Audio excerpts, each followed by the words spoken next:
สบายดีไหมซีจะสัญญาณเออเดี๋ยววันนี้ใครเข้ามาได้ละวันนี้จุฬาไหมเอาอีกคนมาเดี๋ยวนึงซื้อเดี๋ยวน้องซื้อป้าซีแม่นบอกป้าสีเป็นไพ่อะอาเซียอาเซียจีต้องว่านังกันเหรอเนี่ยเอ้คนอื่นบ่แน่ใจว่าจะสิมาบ่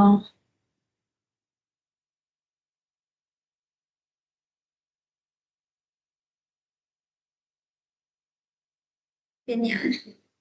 เข้ามาเริ่มเรียนกันเลยก็ได้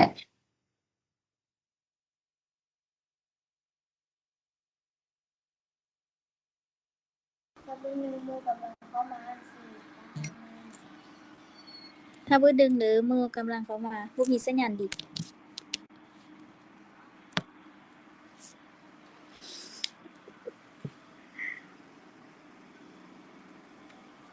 โอเคพวกเรามาเริ่มเรียนกันเลยเนาะ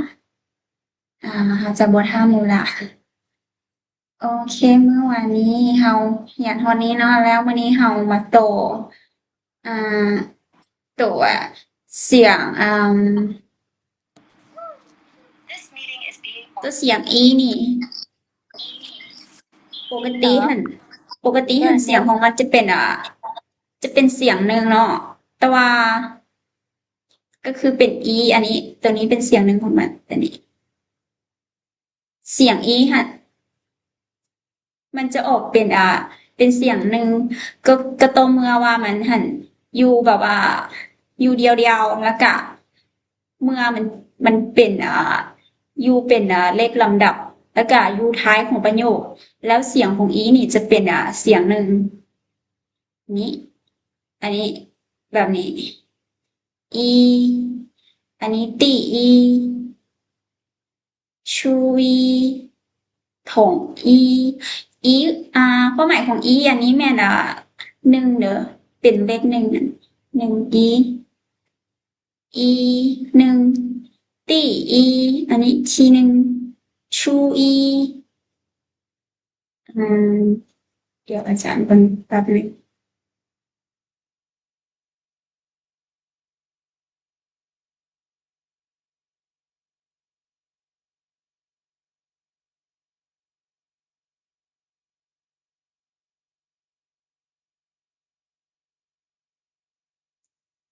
ชูอีน่าจะเป็นมัธยมต้นเนาะตัวนี้ถงอีถงอีอันนี้เป็นระบบเดียวกันความหมายที่อาจารย์อยากจะเว้าก็คือตัวเสียงของอีนี่ตัวเสียงวรรณยุกต์ของมันเนาะอีมันจะอยู่นี่นี่ตัวขีดน้อยๆนี่เสียงของมันจะเป็นเสียงหนึ่งปกติคือมันจะเป็นเสียงหนึ่งอยู่แล้วเนาะแล้วมันจะเป็นออกเป็นเสียงหนึ่งเวลาใดเวลาที่มันอยู่เดียวๆแล้วก็มันเป็นเลขลำดับแล้วก็อยู่ท้ายของประโยคอันนี้ก็คืออยู่ท้ายของประโยคตัวนี้อันนี้ อีตีอีชูอีแล้วก็ถงอีแบบนี้แล้วมันจะออกเป็นเสียงแล้วมันจะมีกรณีที่อีนี่มันจะออกเป็นเสียงสองเราจะต้องเว้าเป็นเสียงสองนะก็คือเมื่อมันวางอยู่หน้าเสียงซีก็คือทางท้ายของอีนะคือตัวนี้เนาะมันเสียงมันนี้ของมันจะเป็นเสียงซีก็คือขีดลงนี้เป็นเสียงซีแล้วอันตัวอีนี่เราต้องเว้าเป็นเสียงสองเป็นเสียงขึ้นนะคือแบบตัวอย่างตัวนี้อีเมียนอันนี้อีเชี่ยอันนี้อีเกอร์ก็คือถ้าเป็นปกติมันเสียงของมันจะเป็นอีเนาะเป็นอีก็คือเป็นเสียงเสียงหนึ่งก็คือซื่อๆนี่เลยแต่ว่าเวลาที่อีนี่ทางหลังของมันหันเป็นเสียงซีอ่าอีนี่เฮาเฮาจะบ่เว้าอีแล้วนะเฮาจะเว้าเป็นอีเฮาจะเว้าเป็นเสียงพื้นเป็นอีแบบนี้นะอีเมีย一切一个ประมาณนี้อ่าพอเข้าใจอยู่บ่ โดยเข้าใจแล้วด้วยมีแต่ถ้าอาจารย์เราไปแล้วพวกน้องเข้าใจพวกน้องสามารถถามได้เด้อโอเคเฮาไปโดยต่อไปเพราะว่ายังมีแล้วอีตัวนี้มันจะออกเป็นมันจะมีกรณีที่มันออกเป็นเสียงซีคือกัน ก็คือมันออกเป็นเสียงซีเมื่อใดก็คือเมื่อที่มันอยู่อันทางหน้าของมันทางหลังของอันอีเนาะเป็นเสียงหนึ่งเสียงสองเสียงสามประมาณนี้ อันนี้ทางหลังของอีตัวนี้ อันนี้เป็นเสียงวรรณยุกต์ทางหลังของมันเนาะอันนี้อันนี้เสียงวรรณยุกต์ทางหลัง เป็นตัวนี้เป็นเสียงหนึ่งอันนี้เป็นเสียงสองเลยนะเสียงสองโอเค แต่ว่าเสียงสามนั่นอาจารย์บ่ได้เอาเข้ามานี้ก็มีแต่พวกน้องกันเข้าใจเอาไว้ก็ได้แล้วคือแบบนี้เนาะแต่นี้เราจะเว้าถ้าปกติแล้วตัวอีนี่มันจะเป็นเสียงหนึ่งก็คือเป็นเสียงเราจะเขียนบรรยุกต์ของมันจะเป็นซื่อๆคือแบบนี้เนาะเราจะต้องเขียนเป็นซื่อๆแบบนี้ ก็คืออีปันแต่ว่าอ่าเราจะบ่เว้าเป็นอีปันก็คือเราจะเว้าเป็นอีปันอีปันก็คือเสียงมันจะเป็นเป็นเสียงซีก็คือเสียงลงอีปันอีชืออี无所有ประมาณนี้一般一时一无所有แล้วมันจะมีอีกกรณีหนึ่งอีกก็คืออีตัวนี้จะเป็นเสียงเบาก็คือเสียงเบาก็คือเราจะบริเว้าเสียงเสียงหนึ่งเนาะเราจะบริเว้าแบบร่างอย่างเราจะเว้าแบบเสียงเบาก็คืออีจะเป็นเสียงเบาก็ต่อเมื่ออีหันอยู่ในระหว่างกลางของคำกริยาซ้ำกันคือแบบนี้คำว่าชัวนี่กับชัวนี่เป็นเบาเนาะก็คือเป็นคำกริยาก็คือชัวอีชัวถ้าเป็นปกติเสียงของอีจะเป็นเสียงหนึ่งก็คือมันจะเป็นคีย์แบบนี้เนาะแต่นี่เราบ่ได้คีย์ให้มันถ้าเป็นคีย์แบบนี้ก็จะเป็นชัวอีชัวแม่นบ่แต่ว่าในกรณีนี้เราจะบ่ได้ใส่เป็นเสียงหนึ่งก็คือเราจะใส่เป็นเสียงเบาเวลาเราเว้าเราก็จะเว้าเป็นแบบว่าชัวอีชัวก็คือแล้วเลยแต่ถ้าเราสิเว้าแต่ถ้าเป็นเสียงปกติของมันจะเป็น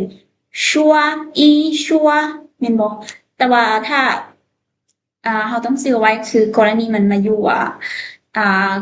ระหว่างกลางของคำกริยาที่มันซ้ำกันสองคำคือเขาจะบอกเป็นเสียงเบานะชัวอีชัว学一学看一看找找一找ประมาณนี้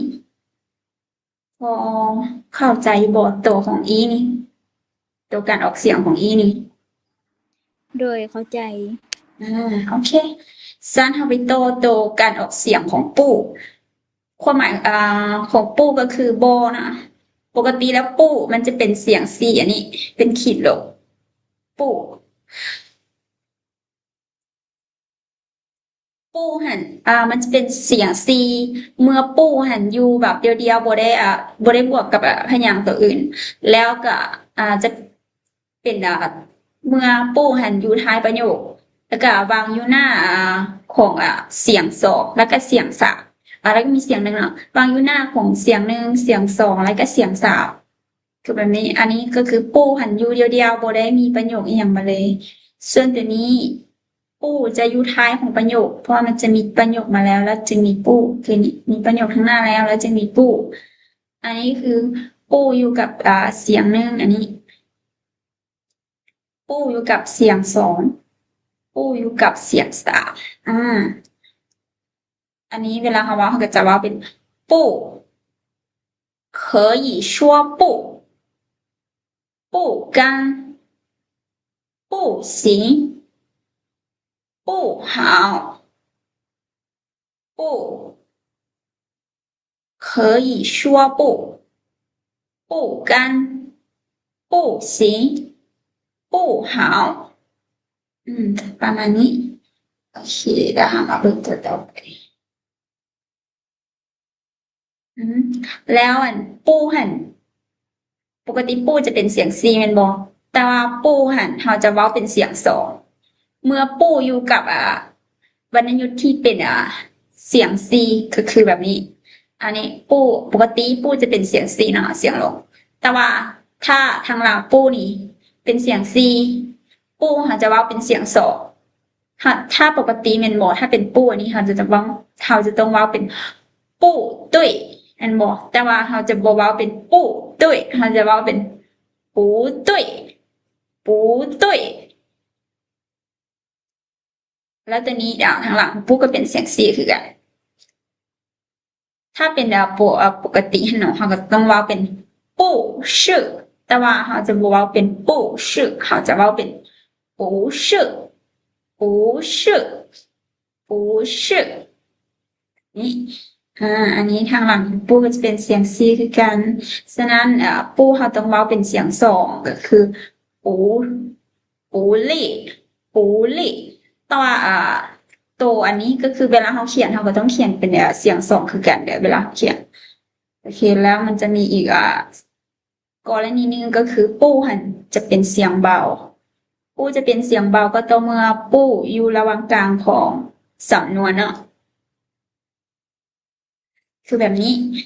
อันนี้จะเป็นสำนวนและปูหันกะไปอยู่ระหว่างกลางของสำนวนนี่พวกน้องเบิ่งตรงอันนี้มันจะมีสำนวนมาแล้วปูจะอยู่ทางกลางคือแบบนี้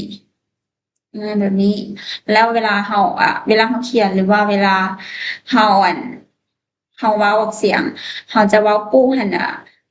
เป็นเสียงเบาคือเขาจะบ่ได้ใส่เป็นเสียงซีเพราะว่าปกติแล้วปูจะออกเป็นเสียงซีนะแต่นี้เขาจะว่า行不行行不行แล้วก็แล้วเลย ถ้าเป็นปกติที่เป็นเสียงปูมันบอกเขาก็ต้องเว้าเป็น行不行行不行แต่ว่าเขาจะบ่เว้าเป็นเสียงซีเขาจะเว้าเป็นเสียงเบาก็คือเขาต้องเว้าเป็น行不行行不行แล้วก็แล้วเนาะ行不行对不起对不起对不起说不完说不完说不完走不动走不动走不动โอเคพอเข้าใจอยู่บ่ตัวการออกเสียงของปูนี่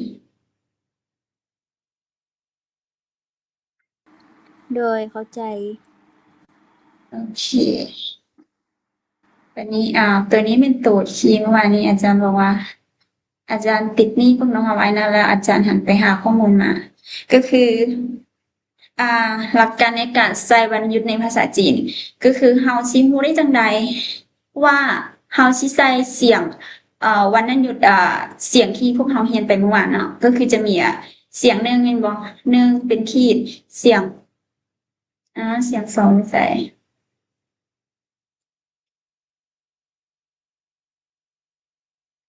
เดี๋ยวแป๊บนึงอาจารย์เปิดอันนี้มาก่อน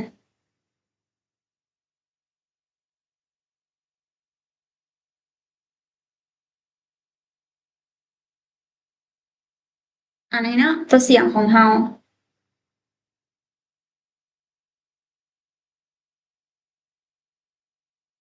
ตัวเสียงของเฮาเมื่อวานนี้ที่เฮาเรียนไป เสียงหนึ่งจะเป็นตัวนี้ เสียงหนึ่งก็คือขีดเสียงสองขึ้นเทิงแล้วก็เสียงสามก็คือจะมีลงรูมแล้วก็ขึ้นเทิงแล้วก็เสียงสี่ก็คือลงรูมเลยตัวนี้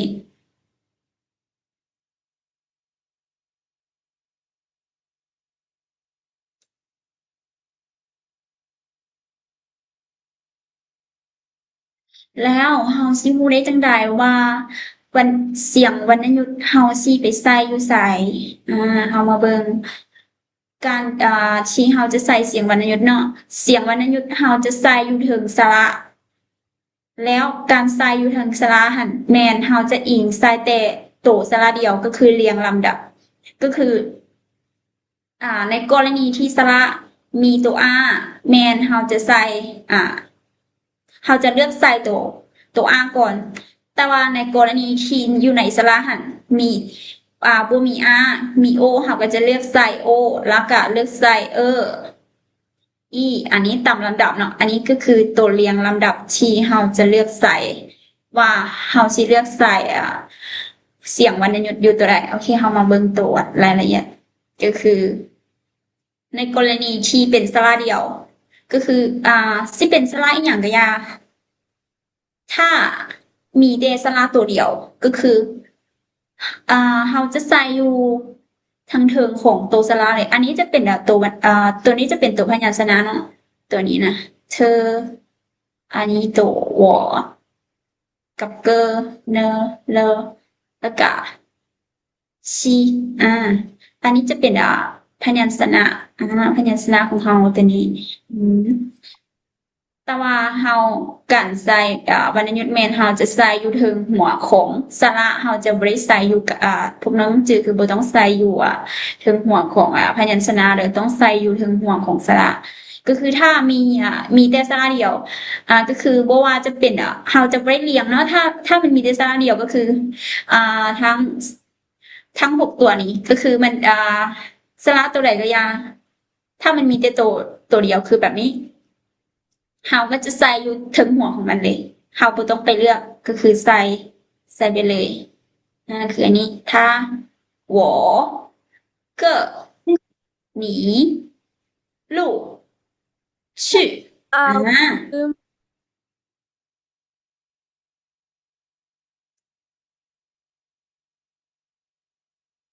แล้วอ่ากรณีที่เป็นสระผสมเนาะบ่เป็นสระเดียวละมันเป็นสระผสมแล้วแต่ว่ามันมีสระตัว R อยู่นำ เราจะเลือกใส่วรรณยุกต์อยู่ไสเราจะต้องเลือกใส่วรรณยุกต์อยู่ทางหัวของตัว R ก่อนถึงว่าถ้าสมมุติเราเบิ่งคืออันนี้เนาะมีสระอีหยังก็อย่าที่มันปนอยู่นำกัน แต่ว่ามันมีตัว R อยู่นำแม่นเราเลือกใส่อยู่ถึงหัวของตัว R คือแบบนี้ คืออันนี้จะมี R กับมี E เนาะแต่ว่าเราจะบ่ใส่ E เราใส่ R ก่อนเราเลือกใส่ R ส่วนตัวนี้จะมี R กับ O แม่นบ่แต่ว่าเราจะต้องเลือกใส่ R ก่อน เพราะว่า R เป็นตัวลำดับสระที่หนึ่งฉะนั้นเราต้องเลือกใส่อยู่ R ก่อน คือนี้จะมี E มี R แล้วก็มี O แม่นบ่แต่ว่าเราจะเลือกใส่อยู่ R อืม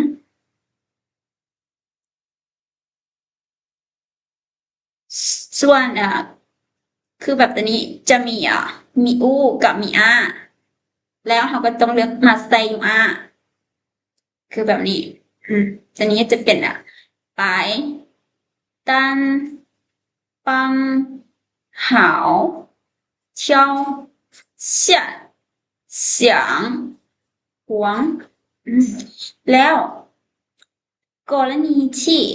เป็นสระผสมแต่ว่าบ่ได้มีเราสามารถเลือกใส่อ่าเสียงวรรณยุกต์หันอยู่ถึงหัวของโอหรือว่าได้ก็คือแบบนี้เนาะตัวนี้หันจะมีโอแม่นบ่โอกับอูแต่ว่าเราจะเลือกใส่อยู่ถึงหัวของโออืมก็คือคล้ายคือกับแบบตัวนี้จะมีโอแล้วก็มีอีเห็นบ่โอจะอยู่จะขึ้นหน้าก่อนอีฉะนั้นเราจะเลือกใส่อยู่ถึงหัวของโออืมแล้วตัวนี้คือมันจะมีกับมีอีอยู่นำกัน แต่ว่าเราจะเลือกใส่อยู่ถึงหัวของเออเสียงวรรณยุกต์หั้นน่ะเพราะว่าหันมันขึ้นหน้าก่อนอีอ่า ตัวนี้ก็คือกันนะตัวนี้หัว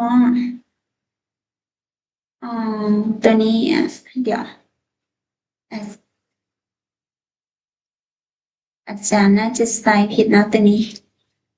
อันนี้น่าจะเป็นของ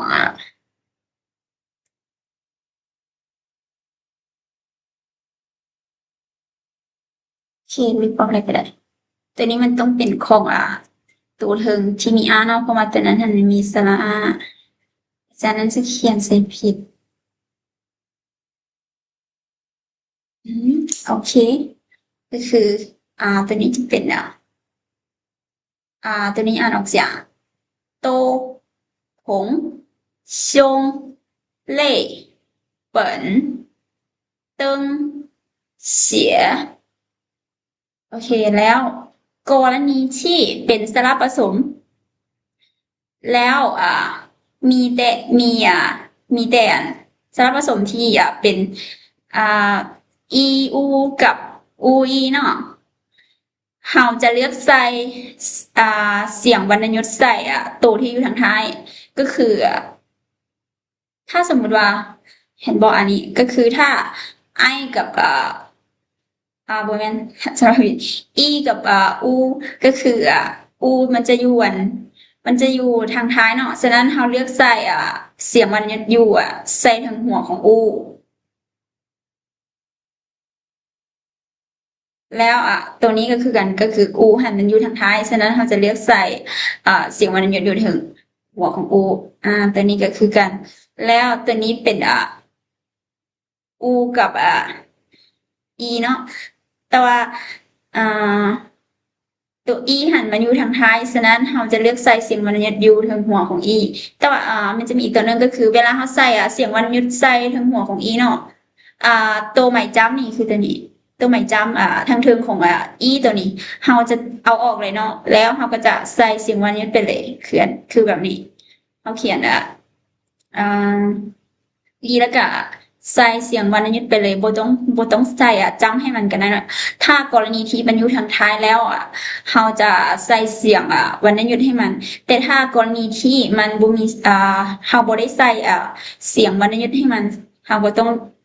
ยังคงรูปเก่าอยู่ก็คือยังมีจ้ำอยู่เทิงอยู่คืออนแบบนี้อืมตัวนี้จะอ่านว่าลิ่วตัวนี้เป็นติ้วตัวนี้เป็นซิวนี่เป็นซุยคุยถุยถุยโอเคอันนี้ก็คือการ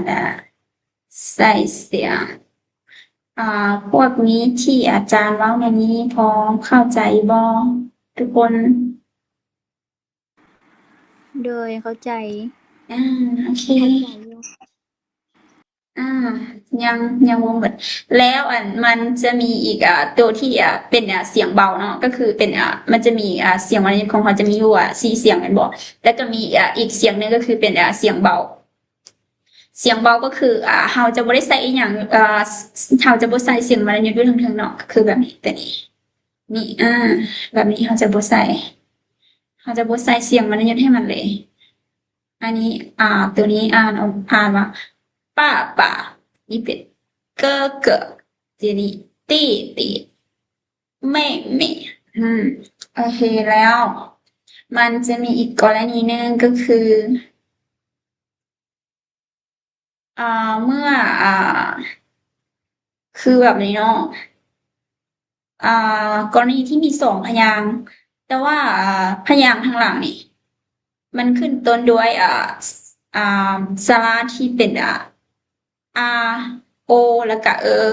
แม่นเราจะใส่เครื่องหมายหมายขีดใส่เทิงๆเนาะคือแบบนี้อันนี้เพื่อเป็นสัญลักษณ์ไว้เราใส่แบบนี้ เพื่อให้แยกว่าสองตัวนี้หั้นน่ะมันแยกกันเป็นสองพยางค์เนาะเพราะว่าอันนี้หั้นมันจะเป็นสระเลยแล้วมันจะบ่มีพยัญชนะอยู่ทางหน้าหั้นน่ะ คือแบบนี้เป็นตัวนี้เป็นพิงอันหวานออกหนูอ๋อประมาณนี้ แล้วมันก็จะมีอีกกรณีหนึ่งก็คือ กรณีที่เป็นชื่อของคน หรือกรณีที่เป็นชื่อของสถานที่แม่นตัว拼音จะเขียนเป็นตัวใหญ่เนาะตัวข้างหน้าก็คืออันนี้ตัวนี้เป็นชื่อของคนหลี่หัว北京上海北京ตัวนี้เป็นนครหลวงของประเทศจีนตัวพวกนี้หันเวลาพวกน้องเรียนสูงขึ้นไปแล้วพวกน้องก็จะเห็นเขาจะเขียนใส่ลายโอเค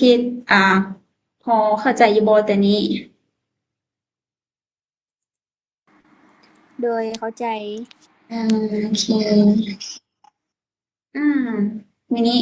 เฮาสิมานับเลขมื้อนี้นะอาจารย์สิพาคุณน้องมานับเลข อันนี้ก็คือเลขอยู่ในภาษาจีนเลข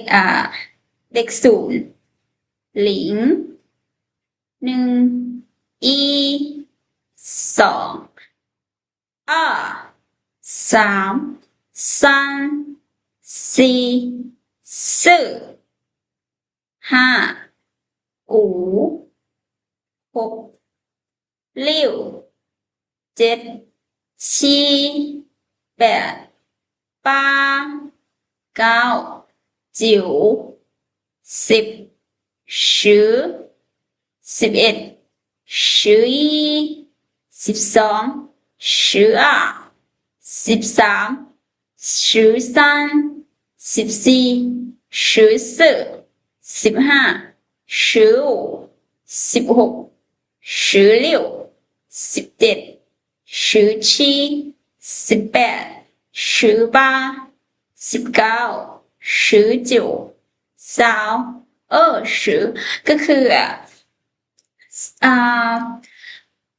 เขาจะนับแต่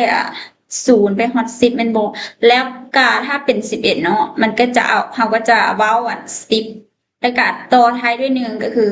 เห็นบ่นี่ชื่อแล้วก็อีอันนี้ชื่ออีเอาเขาจะเว้าเป็น10แล้วก็เว้า1เลย4แล้วถ้าเป็น12ก็จะเป็น10แล้วก็มาบวกให้2ประมาณนี้ต่อไปโอเคเดี๋ยวอาจารย์ซีอ่านอีกประมาณ2รอบหน้าแล้วเดี๋ยวอาจารย์สิให้น้องแต่ละคนมาอ่านเด้อโอเคศูนย์หลิง1อี234566 7 8 9 10 11 12 13 14 15 16 16 15 16 17 18 19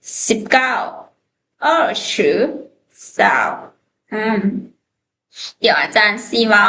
แต่ตัวจีนไปเลยเด้อแล้วเดี๋ยวอาจารย์ซีให้น้องมาเว้าแต่ละคนลิง一二三四五六七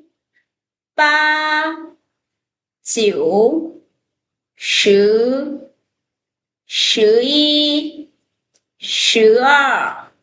13 14 15 16 17 18 19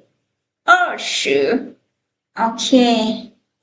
น้องไมซีพร้อมแล้วบ่น้องมาลองกันเลย โดย ลิงอี อี อ้า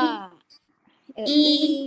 โดยน้องเว้าเสียงดังนิดนึงเพราะว่าอาจารย์บ่ค่อยได้ยินปานใดเว้าเสียงดังๆเลยนะ อิง二嗯，三四五六七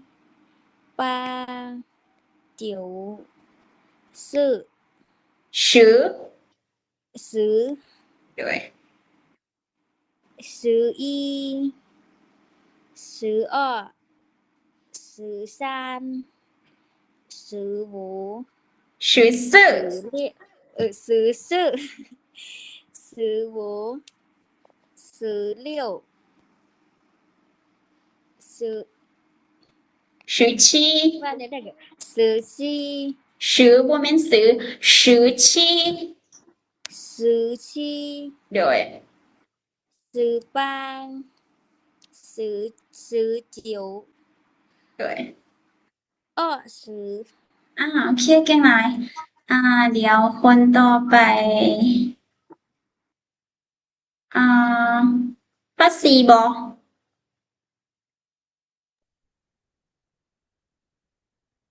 เม่นป้าซีบอหรือว่าน้องซีอ่ะซีน้องอาน้องชื่ออาซีอาซีโอเคน้องอาซีน้องอันเนาะหลิง一二三四五六六六六，六对六对，七七七七七七七ตัวโชมันจะออกโชเนาะชี้七โดยเวลา八九จิ๋ว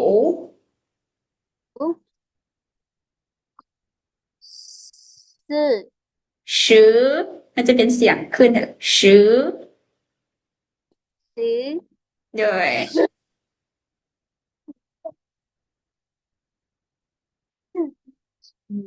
11โดย1213ยังว่าไม่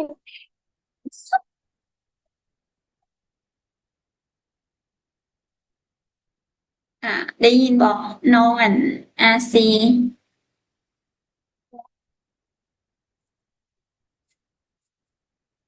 น้องอาซียังอยู่บ่四14โอเคถึงละ15โดย1617181920โอเคเก่งหลายคนต่อไปน้องใหม่อ่าน้องใหม่ย่าบอกน้องยังบ่ได้อ่านใช่ไหมนบอกโดยแม่นโดยน้องมาอ่านเลยลิง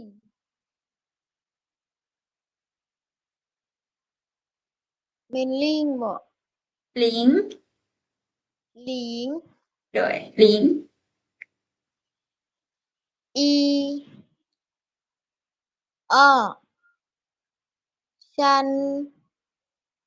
ถือซื่อชื่อโดยอูอู่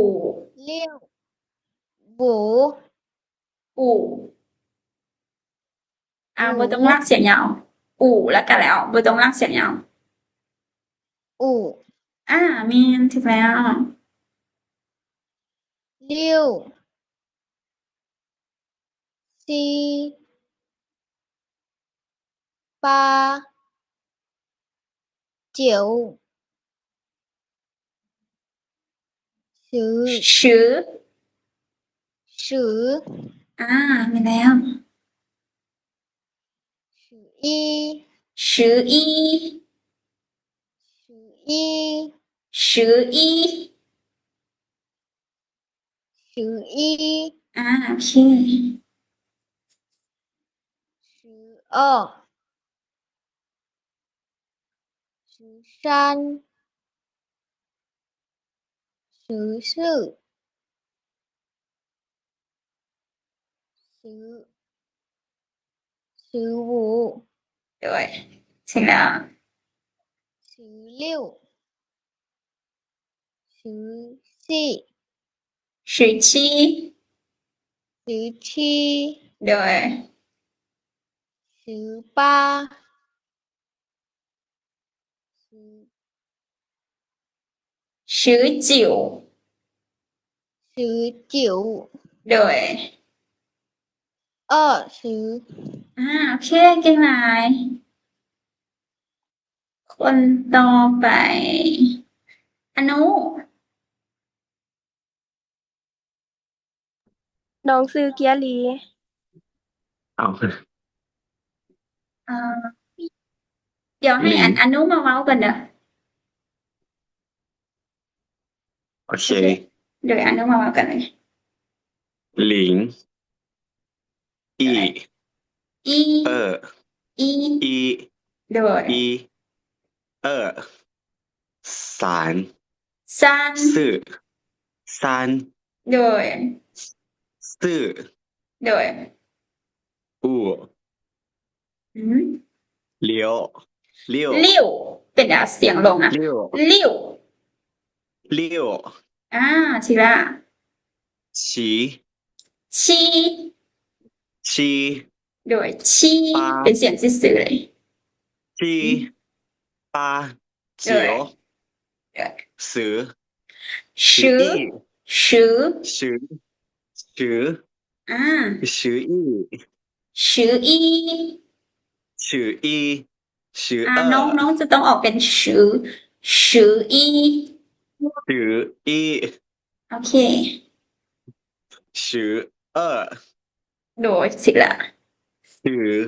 ซาน อืม สือซื่อ มันจะว่าเป็นสื่อน้อง มันจะว่าเป็นสื่อ มันจะเป็นสือมันเป็นตัวชอสือสือ ชือชือชือ สือ ซื่อ ซื่อตอนนี้มันจะเป็นชอนะแล้วตอนนี้จะเป็นซอเป็นบอกเป็นสือซื่อ ชือซื่อ อืม ชือสืออูสืออู โอเค ชือเลี้ยว อืม ชือชี สือชี ชือชี โดย ชือป้า สือป้าน้องเห็นบอกถ้ามันเป็นสือป้า เสียงตัวนี้จะเป็นวรรณยุกต์เสียงหนึ่งเนาะเดี๋ยวก็คือเขาต้องได้ว่าเสียงแบบเสียงลากยาวแม่นสือชีสือป้า สือป้า อืม สือเจียว สือจิ๋วอันนี้จะเป็นตัวเสียงสระแม่นเขาจะเว้าแบบเป็นแบบจู่ๆนิดนึงนะสือจิ๋ว อื สื ม อเจียว อืม สือสือ โอเคทีละเก่งหลายอืมเดี๋ยว